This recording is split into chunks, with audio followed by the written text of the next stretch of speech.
YouTube वाले star teachers जिनको कुछ जानना ना कौड़ी, कभी ब्लैक बोर्ड लेकर कुछ एक्सप्लेनर बनाते हैं, खाली व्यूज बटोरते हैं, उटपटांग ग्रैब्स लिखते हैं और उसके बाद से अपने आप को इतना महारथी समझने लगते हैं कि कुछ लोग उनको फॉलो करने लगते हैं उनके तमाशे की वजह से, और फिर वो जाकर जहां पर जो आता है वो बोलते हैं और उसके दम पर फिर वो पैसे वसूलते हैं। कहती है कि टीचर सबको कुछ आता जाता नहीं है।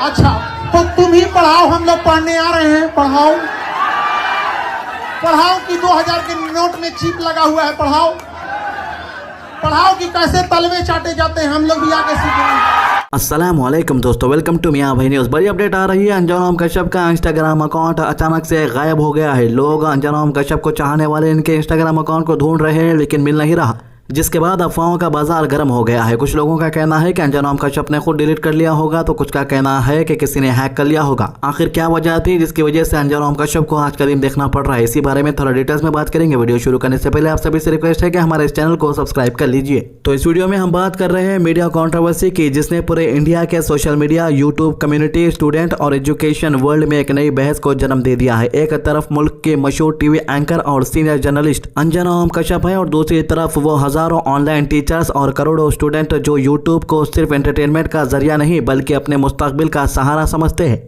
ये मामला सिर्फ एक टीवी डिबेट या एक वायरल क्लिप तक महदूद नहीं रहा, बल्कि अब यह सवाल उठ रहा है कि असल में इंडिया के स्टूडेंट्स की मदद कौन कर रहा है और किसको हक है कि वो पूरी एक टीचिंग कम्युनिटी को फ्रॉड करार दे। ये पूरा मामला उस वक्त शुरू हुआ जब एक लाइव प्राइम टाइम डिबेट के दौरान अंजनोम कश्यप ने यूट्यूब टीचर्स के खिलाफ सख्त अल्फाज इस्तेमाल किए। डिबेट के दौरान इन्होंने कहा कि ऑनलाइन टीचर्स को कुछ नहीं आता, वो सिर्फ ब्लैक बोर्ड पर लाइन बनाते हैं और फिर ड्रामा शुरू कर देते हैं, व्यूज हासिल करते हैं और स्टूडेंट के पैसे कमाते। इसी बहस में इन्होंने दो कौड़ी के जैसे लफ्ज भी इस्तेमाल किए जो आम जुबान में किसी को बिल्कुल बेकार, सस्ता या बिल्कुल अहमियत ना रखने वाला कहने के लिए बोला जाता है। इनका कहना था कि ये लोग असल नॉलेज नहीं रखते लेकिन धीरे धीरे खुद को हर मामले का एक्सपर्ट समझने लगते हैं। जैसे ही ये सोशल मीडिया पर वायरल हुई क्लिप चंद घंटों के अंदर ट्विटर, इंस्टाग्राम, फेसबुक और यूट्यूब पर तेजी से वायरल हो गई। हर तरफ इसी क्लिप के टुकड़े शेयर होने लगे, लोग रिएक्शन वीडियोस बनाने लगे और स्टूडेंट ने कमेंट्स के जरिए अपना गुस्सा जाहिर करना शुरू कर दिया। लेकिन कंट्रोवर्सी की सबसे खास बात यह थी कि इस बार टीवी एंकर्स के सामने पॉलिटिशियन या फिल्म स्टार्स नहीं थे बल्कि टीचर्स और स्टूडेंट सामने आ गए। सबसे पहले रिएक्शन देने वालों में मशहूर एजुकेटर अभिनय शर्मा यानी अभिनय सर शामिल थे, जो अभिनय मैथ नाम के एजुकेशनल प्लेटफॉर्म के फाउंडर है। उन्होंने सीधा सवाल उठाया कि अगर यूट्यूब टीचर्स को कुछ नहीं आता तो फिर पिछले कई सालों से जेईई, नीट, एसएससी और यूपीएससी जैसे मुश्किल एग्जाम्स के लिए करोड़ों स्टूडेंट्स को तैयार कौन कर रहा है।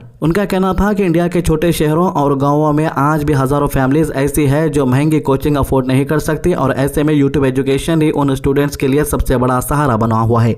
अभिनय ने इस बात पर जोर दिया कि ऑनलाइन एजुकेशन ने उन स्टूडेंट्स को भी मौका दिया जो पैसे की कमी की वजह से बड़े कोचिंग इंस्टीट्यूट्स तक नहीं पहुंच सकते हैं। इन्होंने कहा कि बहुत से स्टूडेंट दिन भर मजदूरी करते हैं, कुछ पार्ट टाइम जॉब्स करते हैं और रात को मोबाइल फोन पर फ्री क्लासेस देखकर अपनी तैयारी करते हैं। ऐसे स्टूडेंट के लिए यूट्यूब सिर्फ एक ऐप नहीं बल्कि उम्मीद का नाम है। इसी दौरान ओशन गुरुकुल प्लेटफॉर्म से जुड़े एजुकेटर सुमन मैम ने भी खुलेआम जवाब दिया। इनका रिएक्शन भी ज्यादा सख्त था। इन्होंने कहा कि वे रोजाना फ्री मैराथन क्लासेस चलाते हैं ताकि गरीब स्टूडेंट बिना पैसे दिए तैयारी कर सके। इन्होंने सवाल उठाया कि ऐसे स्टूडियोज के अंदर बैठकर टीआरपी के लिए डिबेट करने वाले एंकर्स को किस बुनियाद पर यह हक मिल जाता है कि वो उन टीचर्स को फ्रॉड बोल दे जो रोज घंटों स्टूडेंट को पढ़ा रहे हैं। उन्होंने मीडिया पर तनकीद करते हुए कहा कि टीवी चैनल्स को स्टूडेंट के असली मसाइल पर बात करनी चाहिए, जैसे पेपर लीक, बेरोजगारी और एजुकेशन सिस्टम की कमियां, लेकिन उन सब टॉपिक्स को इग्नोर करके सेंसेशनल डिबेट चलाई जाती है। इस कंट्रोवर्सी के दरमियान मशहूर एजुकेटर खान सर का भी नाम बार बार सामने आया। सोशल मीडिया पर कई लोगों ने यह अंदाजा लगाया कि शायद ये रिमार्क इनके कुछ मीडिया क्रिटिसिज्म के बाद दिए गए हैं।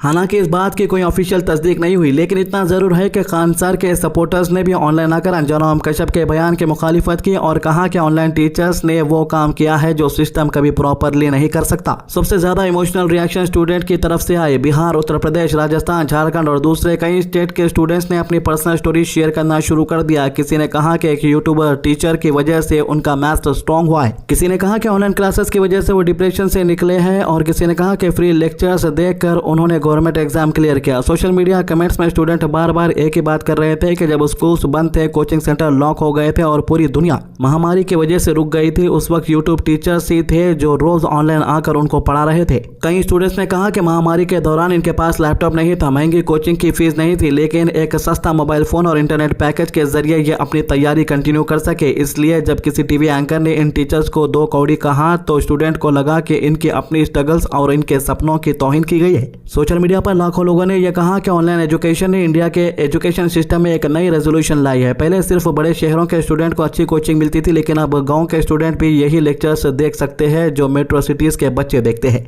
इसलिए लोगों का कहना था कि पूरा एक कम्युनिटी को फ्रॉड कह देना सिर्फ टीचर्स नहीं बल्कि स्टूडेंट की मेहनत की भी बेइज्जती है। यह कंट्रोवर्सी धीरे धीरे सिर्फ एक स्टेटमेंट की बहस नहीं रहा बल्कि मेन स्ट्रीम टेलीविजन, मीडिया और डिजिटल एजुकेशन दुनिया के दरमियान एक बड़ी तकरार की शक्ल इख्तियार कर गया है। पिछले कई सालों से टीवी न्यूज चैनल्स पर यह इल्जाम लगता रहा है कि वो असली जर्नलिज्म से ज्यादा ड्रामा और लॉर्ड डिबेट्स पर फोकस करते हैं ताकि उनका टीआरपी अच्छा से आए। दूसरी तरफ यूट्यूब के एजुकेटर्स ने सिंपल लैंग्वेज में कॉन्सेप्ट समझकर करोड़ों फॉलोअर्स बना लिए। बहुत से लोगों ने सोशल मीडिया पर लिखा कि एक ऐसा मीडिया सिस्टम जो खुद क्रेडिबिलिटी क्राइसिस का सामना कर रहा है वो ऑनलाइन टीचर्स को फ्रॉड कह रहा है। ये बात लोगों को हजम नहीं हो रही। हालांकि कई एक्सपर्ट ने यह भी माना कि ऑनलाइन एजुकेशन दुनिया बिल्कुल परफेक्ट नहीं है। कुछ यूट्यूब चैनल्स ऐसे भी हैं जो स्टूडेंट को ओवर प्रॉमिस करते हैं, इमोशनल मार्केटिंग चलाते हैं और महंगे कोर्सेज बेचते हैं जो स्टूडेंट के किसी काम नहीं आते। लेकिन लोगों का कहना है कि अगर कोई जेन्युइन डिबेट करनी थी तो स्पेसिफिक एजुकेटर्स के नाम लिए जाते हैं। पूरी टीचिंग कम्युनिटी को एक साथ फ्रॉड नहीं कहा जाता। इस वक्त तक ना तो अंजनोम कश्यप की तरफ से कोई पब्लिक अपॉलॉजी आई है और ना ही टीवी चैनल्स की तरफ से कोई ऑफिशियल क्लैरिफिकेशन सामने आए हैं जहां डिबेट ब्रॉडकास्ट हुई थी। सोशल मीडिया पर अब भी यह इशू ट्रेंड कर रहा है। हर रोज नए रिब्यूटल वीडियोस अपलोड हो रहे हैं, स्टूडेंट अपनी सक्सेस स्टोरी शेयर कर रहे हैं और ऑनलाइन टीचर्स एक के बाद एक जवाब दे रहे हैं। कुछ मीडिया ऑब्जर्वर्स का कहना है कि टीवी चैनल्स आमतौर पर ऐसी कंट्रोवर्सीज को इग्नोर करके वक्त गुजरने देते हैं ताकि मामला खुद ठंडा हो जाए। लेकिन कई लोग समझते हैं कि इस बार सिचुएशन अलग है क्योंकि ये सिर्फ पॉलिटिकल आउटरीच नहीं बल्कि ऑर्डिनरी स्टूडेंट के पर्सनल एक्सपीरियंस का मामला बन गया। वो स्टूडेंट जो रोज कॉम्प्रहेंसिव एग्जाम्स की तैयारी करते हैं, जिनके घरों की फाइनेंशियल हालत वीक है और जिनके लिए ऑनलाइन एजुकेशन एक लाइफलाइन बनी हुई है, वो इस इशू को दिल से महसूस कर रहे हैं।